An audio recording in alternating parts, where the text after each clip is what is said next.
साथियों,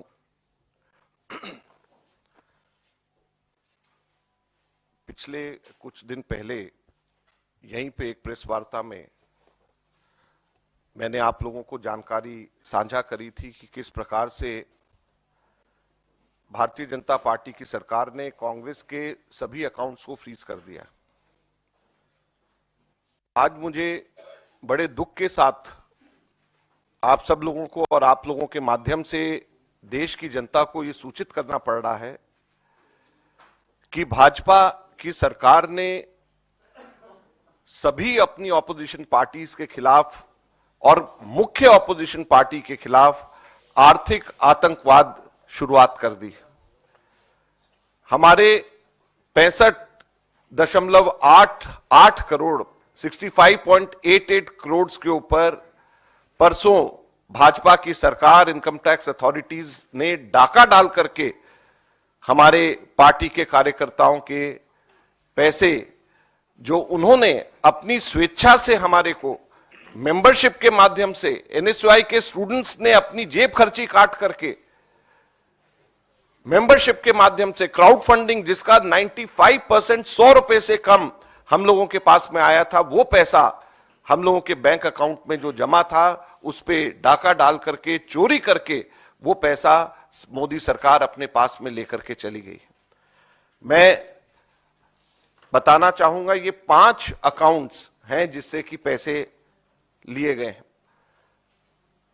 मैंने आपको बताया था पिछली बार कि हमने इनकम टैक्स एपेलेट ट्रिब्यूनल में अर्जी लगाई है। इनकम टैक्स एपेलेट ट्रिब्यूनल में हम लोग 14 तारीख को उसी दिन चले गए थे जब हमारे बैंक्स में फ्रीज करने का नोटिस आया था, और एपेलेट ट्रिब्यूनल ने हमारे 21 तारीख को हियरिंग लगाई थी, कल दोपहर को 2:30 बजे की।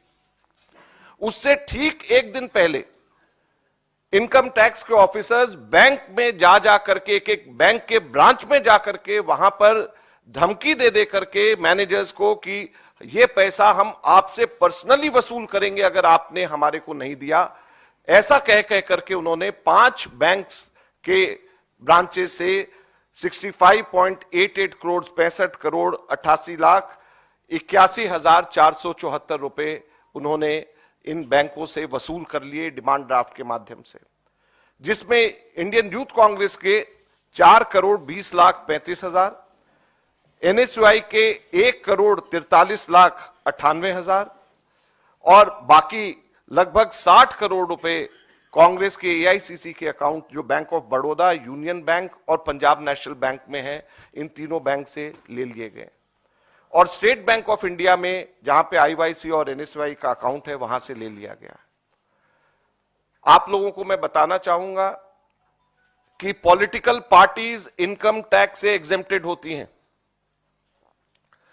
जहां तक के इंडिविजुअल्स की बात है, मुझे पता चला है कि हमारे इनकम टैक्स डिपार्टमेंट्स और इवन फाइनेंस मिनिस्टर ने भी डीब्रीफिंग के दौरान कहा कि इनकम टैक्स तो देना पड़ेगा, हम भी देते हैं, हम सब लोग इनकम टैक्स देते हैं, खरगे जी भी इनकम टैक्स देते हैं, राहुल जी भी इनकम टैक्स देते हैं, हम सब इंडिविजुअल्स इनकम टैक्स देते हैं, लेकिन पॉलिटिकल पार्टी इनकम टैक्स नहीं देती।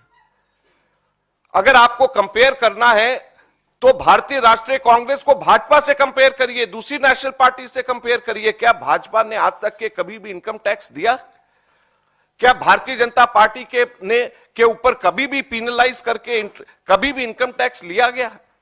हम लोगों के पास में जो पैसा आता है, ये पैसा हमारी देश के राजनीति के लिए, डेमोक्रेसी को जिंदा रखने के लिए वो पैसा खर्च किया जाता है। ये इनकम नहीं है, कोई किसी की इनकम नहीं हो रही है। इसलिए पॉलिटिकल पार्टीज को हमेशा इनकम टैक्स से अलग रखा जाता है। हमेशा पॉलिटिकल पार्टीज इसी वजह से इनकम टैक्स एग्जेम्प्टेड होती हैं हमेशा। भारतीय जनता पार्टी ने आज तक कभी भी पेनल्टी नहीं दी, भारतीय जनता पार्टी ने आज तक कभी भी इनकम टैक्स नहीं दिया, तो फिर कांग्रेस से क्यों मांगा जा रहा है? 210 करोड़ रुपए का हमारे ऊपर वसूली करी गई, 210 करोड़ की वसूली रखी गई। प्रश्न 2-3 बड़े महत्वपूर्ण उठते हैं। क्या चार्ज लगाया गया? क्या कारण से वसूली करी गई? हास्यास्पद है।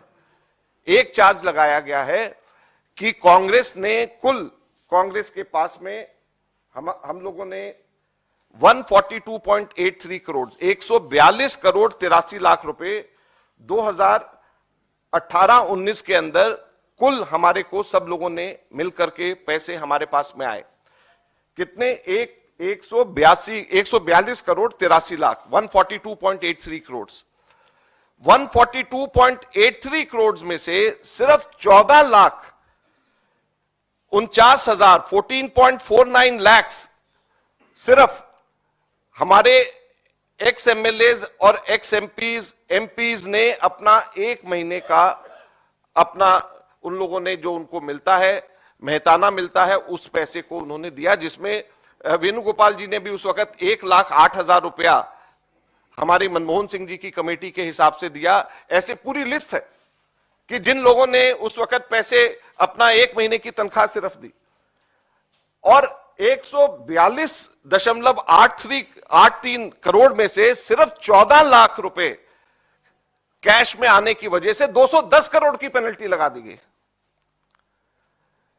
31 दिसंबर तक के हम लोगों को अपने अकाउंट्स देने थे। 31 दिसंबर की जगह 2 फरवरी को अकाउंट दिया गया, इसलिए सारे के सारे पैसे को उसके इनकम टैक्स के से हटा करके 210 करोड़ की पेनल्टी लगा दी गई। कभी भी आज तक ऐसा नहीं होता। अब दूसरा सबसे बड़ा प्रश्न टाइमिंग का होता है। 2 फरवरी 2019 के को हम लोगों ने ये सबमिट किया है। अब क्या है, फरवरी 2024, 5 वर्ष। तो 5 वर्ष के बाद में अब जाकर के सरकार, अब जाकर के इनकम टैक्स डिपार्टमेंट, जब एक हफ्ते के बाद में नोटिफिकेशन आने वाला है, अब जाकर के वो जागी है और जाग करके वो हमारे सारे बैंक अकाउंट में से पैसे निकाल करके सरकार ले रही है। ये कहां का न्याय? पूरी तरीके से सरकार की ये कोशिश है कि कांग्रेस पार्टी को पूरी तरीके से पंगु कर दिया जाए, क्रिपल कर दिया जाए, फाइनेंशियली, इकोनॉमिकली, आर्थिक तौर के ऊपर। पूरी कोशिश है कि सरकार की पूरी कोशिश है कि कांग्रेस पार्टी को आर्थिक तौर के ऊपर पंगु कर दिया जाए, क्रिपल कर दिया जाए, ताकि हम लोग इलेक्शंस नहीं लड़ पाए। अगर मान लीजिए हम लोगों के पास में बैंक के सारे पैसे हम लोगों के फ्रीज हो जाएंगे, तो कैंपेन कैसे होगा, पब्लिसिटी कैसे होगी, कैसे हम लोग जो है एक लेवल प्लेइंग फील्ड हम कैसे करेंगे?